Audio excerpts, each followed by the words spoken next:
আল্লাহ হুকুম করেছিলেন আমার নবী মুসা আপনি আমি আল্লাহর সঙ্গে কথা বলতে আসছেন তুর পাহাড়ে উঠছেন আপনার পায়ের জুতাটা আপনি খুলে উঠুন নবী আমার এই কথাটা মনে করলেন এটা তুর পাহাড় নয় এটা হলো আরশে আজিম না জানি তুর পাহাড়ের থেকে এই আরশে আজিমের সম্মান মাকাম মর্যাদাটাকে আল্লাহ কত আলা করেছেন আল্লাহ কত বেশি করেছেন এই জুতাটাকে খুলে যায় জুতা মোবারক খুলতে যাবেন আল্লাহ পাক আওয়াজ দিয়ে বলেন আমার হাবিব আমার দোস্ত এটা আপনার জন্য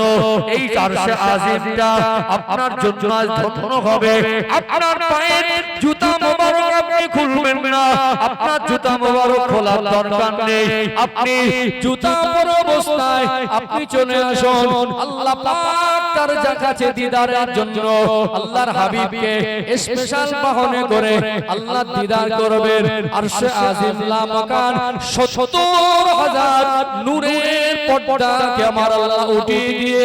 সরাসরি আমার আল্লাহ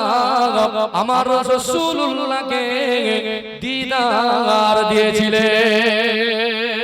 সুবহানাল্লাহ সুবহানাল্লাহ সুবহানাল্লাহ।